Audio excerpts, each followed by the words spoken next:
Oh, yes. Welcome back, everyone. Today I'm very excited to bring you a review for the new Transformers Legacy Deluxe Class Decepticon Dragstrip. Dragstrip is a notable addition to this first wave of Deluxes because he's the only one that is a combiner component, as denoted by this little symbol right here. Now, anyone that's familiar with Dragstrip probably already expects that, but the last time we did real combiners was during the Prime Wars trilogy, and it was handled quite a bit differently, where, combiners and their associated limbs and torsos and all that, they made up the bulk of each wave. Now, it seems like they're going to go for no more than like a one-a-year approach to combiners, so they're just going to be kind of tossed in there with other characters, which may be a good thing. It'll potentially alleviate some fatigue of, that feeling of having to collect them all the time, every wave. So as a wise man once said, that's a bold strategy, Cotton. Let's see how it works out for him. Anyway, if you've seen my reviews before, you know this goes. We're going to take a look at Dragstrip's packaging, then we'll open it up, we'll see the instructions, and we'll see Dragstrip himself in both vehicle and robot modes. Naturally, I'll be doing some group shots and comparisons today, and then at the end of the video, I'll give my final thoughts. So Dragstrip comes in your standard Transformers Legacy packaging. You get a nice bit of artwork of his vehicle mode right here on the front. You get Dragstrip himself in this plastic-less window. And then over here, we get far away and close-up shots of the robot mode. You get his name in Ancient Autobot. There's that Menasor symbol I mentioned where it says one of 5. It says of or day because, multilingual packaging. So 1 of 5 Menasor. Flip around here. We get renders of the toy in both vehicle and robot modes. It takes 17 steps to transform. Get our Menasor symbol again. And then we get our little QR code for scanning him into Hasbro's website so you can see a brief little bio and stuff for him. And then, of course, here on the side, we get our Decepticon Legacy side panel. And here we have Dragstrip's instructions. Get his name right here. And it's still parsed as one word, despite it normally being 2. I guess they're just sticking with that from now on.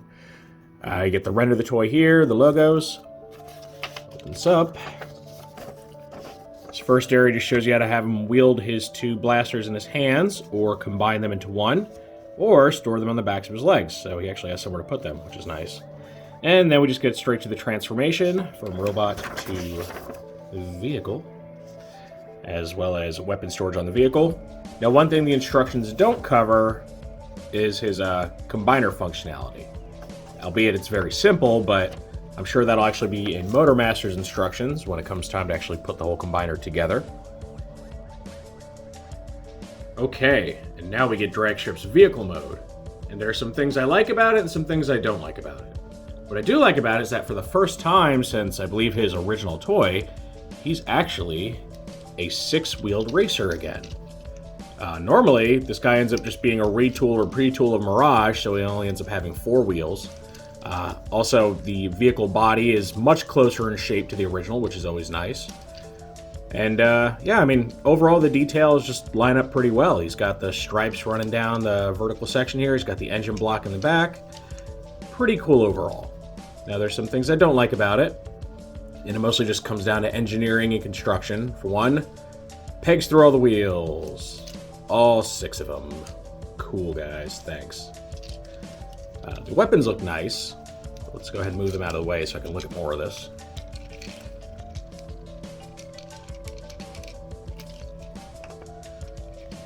Alright, so he's got the engine block in the back here, right? And that's cool, but you also see this here.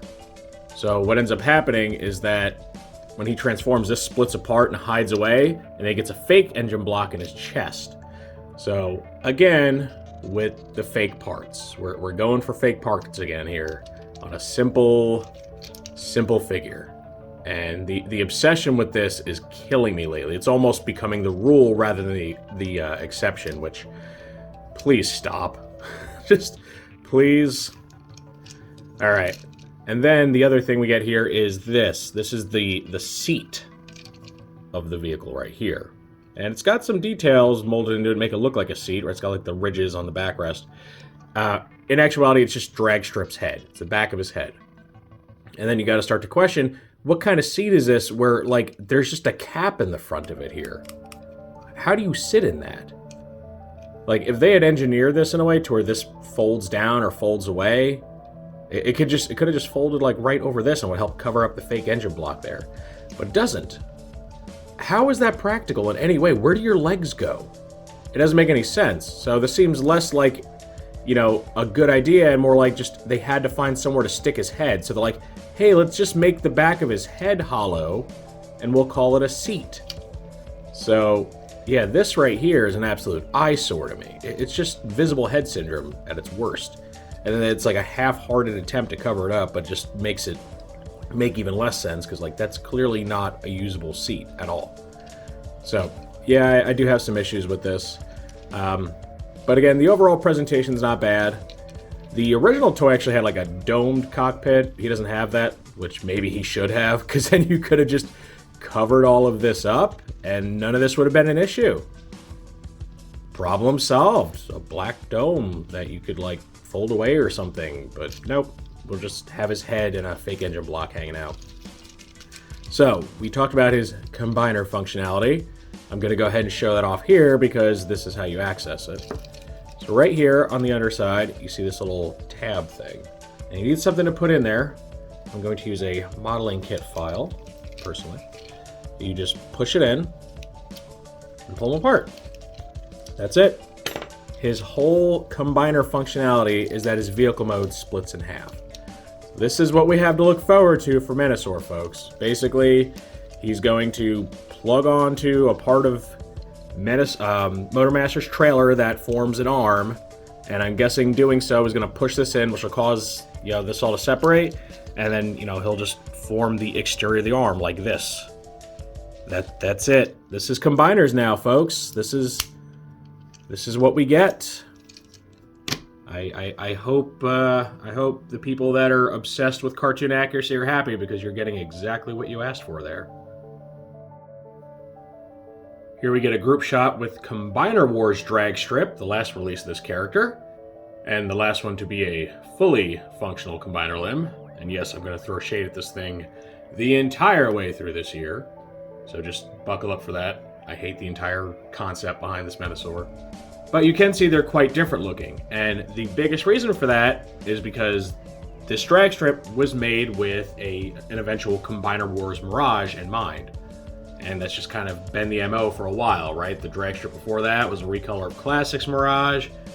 It's just, whenever they share a mold, Dragstrip usually ends up getting the short end of the stick as far as the vehicle mode. Because I guess they'd rather see a 4-wheeled Dragstrip than a 6-wheeled Mirage. So that's what we usually end up getting here. Which is, I mean, it's fine. It does make him less accurate to the way he's supposed to look, but still a decent looking race car. I like it either way. Look, an actual functional seat. Look at that. Come on. What are you doing? This guy has a functional seat. You don't. So, yeah, I mean, there's pros and cons to both for sure. Okay, now it's time to transform our Dragstrip. So if you haven't already, remove his accessories and just set those to the side. And we're going to lift them up. We got these panels here that we're going to flip down. Right here. Do that. Extend the legs out. These little pieces right here. Close the shins back up. Separate the legs. Flip the feet down. And spin around at the waist like so. And we're going to lift this piece up and away. Spin it around like so. Flip his head out like this. And just leave it out for a moment. And we are going to pull his arms away from the sides here. Pull these apart. Bring all this down. And now we gotta kind of fold this down and in. So you're folding this first hinge downward and folding everything in, and you need to fold it to where these little tabs plug into these slots right here on the shoulders. So you gotta make sure it all lines up. Get it in like so. And you rotate these back. This. Yep, see that? You're gonna lift these little wheel sections up against the back of his arms. Flip these around 180. And here we go. This is the robot mode for our new Dragstrip. I gotta say, it looks very nice. Easily the best robot mode they've ever done for him. Now, there are a couple of eyesores on this, and they really are just carryovers from compromises made in the vehicle mode. And they are also all things on the back. So if you don't care about what's on the back of your toy, you may not care about this at all. But he still ends up having a completely hollow head because of the seat that they tried to force in there. And then he's got the extra engine block on the backs of his legs, even though he's got one prominently on display here on his chest. So again, I don't get it. I don't get the obsession with fake parts. They've gone for years and years and years making these things work without like the excessive need for fake kibble. But lately, it's like they're just embracing it fully, and it's so weird to me. Like, the only reason Transformers have kibble and pieces of alt modes hanging off of them is because they transform. When those just become superficial, who even cares anymore? Like, why even have it? They might as well just be robots at that point, so I don't know. All right, now when it comes to his two weapons, we get them right here. You can store them on the backs of his legs like we saw. So they just go there and there. And you can just keep them on there like that if you want to. Or we can have him actually wield them. And he can wield them individually. Now what's interesting about his two guns here is they're not symmetrical. They're actually just the same piece, which means they have tabs and hollow areas on the same sides, which I'm not a fan of. I would have preferred if they were symmetrical, so there was like, you know, one way to hold them to where they look good from the outside, but oh well. So he can do them individually like this, or getting something a little bit closer to the original who just had a singular weapon, you can just kind of plug them together to make this double-barreled weapon like so. But it looks kind of silly because the post is offset, so he holds it, you know, kind of oddly. Whatever you want to do, it's up to you. I think any combination looks at least decent to me. As far as his posability, he's got a full range of motion, so he's got the ball-jointed head, universal shoulders, a bicep swivel, single bent elbows. He is lacking wrist swivel, and that's because he has to have this mushroom peg here for the rotation of his arm panels. Full waist swivel, universal hips, thigh swivel, single bend knees, which go to pretty much an exact 90, and then ankle tilt. So quite a bit going on there. I guess he technically has ankle rock too, because it can ratchet this way. So it's pretty deep bend in the toe there. So just about everything you'd hope for. The wrist articulation would have been nice, but I also understand why it's not there. It wasn't just like because they didn't want to. It's just it's in a really bad spot there, that mushroom peg. So overall, I'll say I like the robot mode more than the vehicle mode. Not that the vehicle mode's bad, but the head inside the cockpit just bothers me to no end. If it weren't for that, I'd say the vehicle mode was actually quite excellent. One little thing that I find to be a bit of a shame, and it's not a knock against the toy, but it would have been cool. So the original Dragstrip, you know, the toy design and all that, it had the wheels stacked like vertically to where it gave them tall shoulders. You can't do that here. It would have been cool if there was a way to like swing these all the way up to where they stacked it upward, but oh well, they don't do that.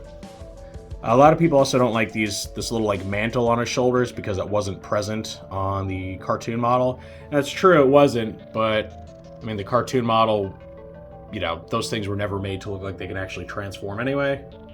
So I do get where like compromises have to be made there between just reality and what somebody drew in an 80s cartoon. And here's our robot mode comparison with Combiner Wars Dragstrip. And even more so than their vehicle modes, these two look completely different from one another. And again, that is owed partly at least to Combiner Wars Dragstrip being a pre-tool for Mirage. But even then, I mean, there are a lot of details that just don't line up for either of them. And Combiner Wars was weird like that. There was a lot of changes made that didn't really fit anything. It felt like they just kind of changed things for the sake of changing it. Like the fact that this Dragstrip comes with some sort of a sword. Well, neither Dragstrip nor Mirage is known for having a sword, but they gave him one for some reason. They did the same thing with Breakdown too. I don't really understand why they did that. Here you can see the famous hand-foot gun of Combiner Wars fame. And this thing, you know, it was a very interesting idea for its time, where you had a weapon that could be used in the vehicle modes and robot modes that could double as a hand or a foot for a combiner. It was very versatile, and really the only thing I didn't like about them was that they lacked the ability for ankle tilt, which really hurt the combiners because then the only poses they could really get were just like static, straight up and down poses, which weren't very fun. However, the Primes tried to kind of improve on that idea by creating like dedicated hands and feet where the feet would have ankle articulation, but then they lost cross compatibility with Combiner Wars, so really all they had to do was basically make something like this and just give it a ratchet for the peg and problem solved, but they didn't go that route for some reason. So I will say that it is very clear that this is the superior robot mode between the two. Not only does it just look more like Dragstrip, it just looks better. It's less goofy looking and lanky. The tolerances are better. You can see this guy's wrists are like really weak and can't even hold the weight of this. His face design is very bizarre because it really doesn't look anything like the toy or the cartoon. It's just very alien looking. And he's just not a very good representation of Dragstrip at all.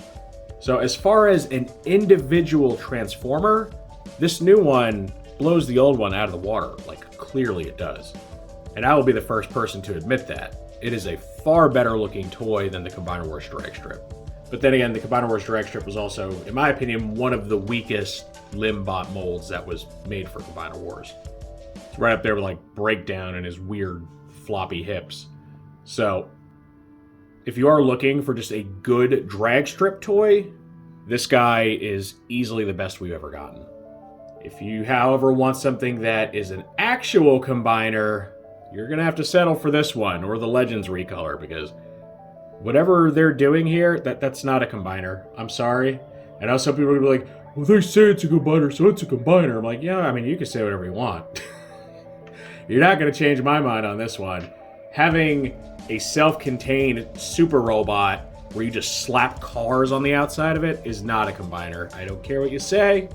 I'm right. I will not concede on this.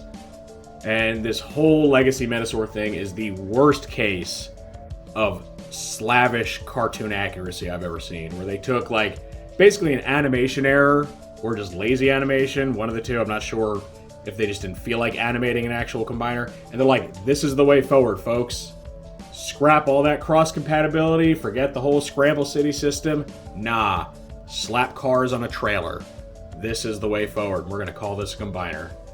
And it has me concerned, it really does, because if we're getting more combiners down the road in Legacy or beyond, are they gonna do something similar? Like, are we just losing the spirit of, what a combiner actually is? I don't know. I hope not, but I mean, we seem to be losing the spirit in a lot of what makes Transformers lately, and I think it's a kind of worrying trend. Maybe that's just me. You guys might disagree, but it really just bothers me. Of course, I am like obsessed with combiners, so it might bother me more than some, but seriously, I don't like it. And this completes our look at the new Legacy Dragstrip. Overall, I think this is quite a good figure.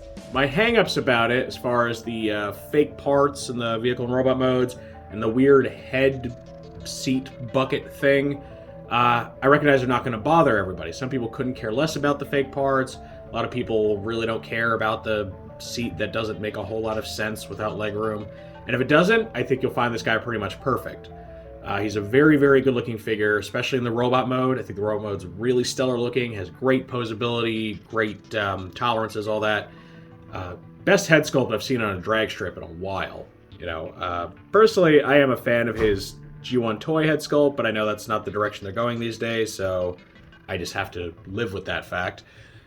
When it comes to the combiner thing, again, I don't even consider Legacy Menasor a combiner. It's a super mode with armor smacked onto it. That's all it is. Agree, disagree.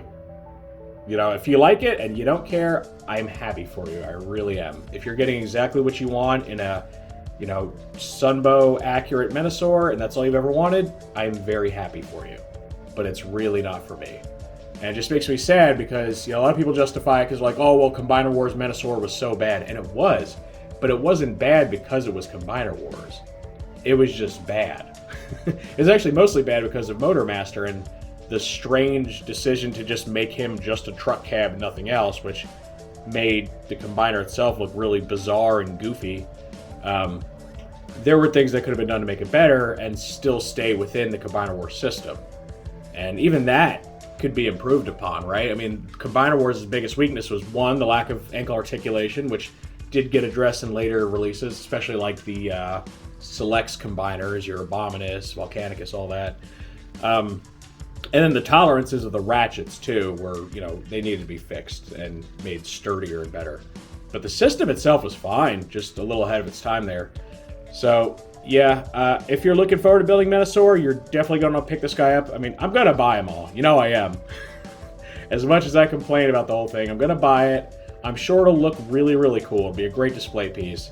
It's just not going to be a combiner to me. So, yeah, if you want to build it or you just really want a good-looking drag strip, go ahead and try to pick this guy up. They're starting to show up at Targets everywhere. They're probably, popping in online here and there now.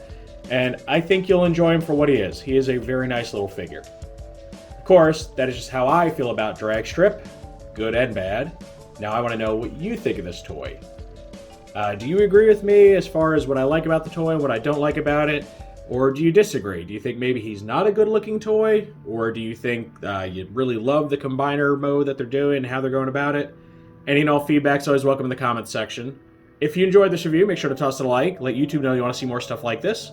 If you do want to see more like this, make sure to subscribe and hit that notification bell so you always get a heads up when I post something new.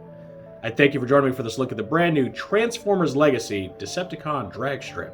And with all that said, I will see you next time.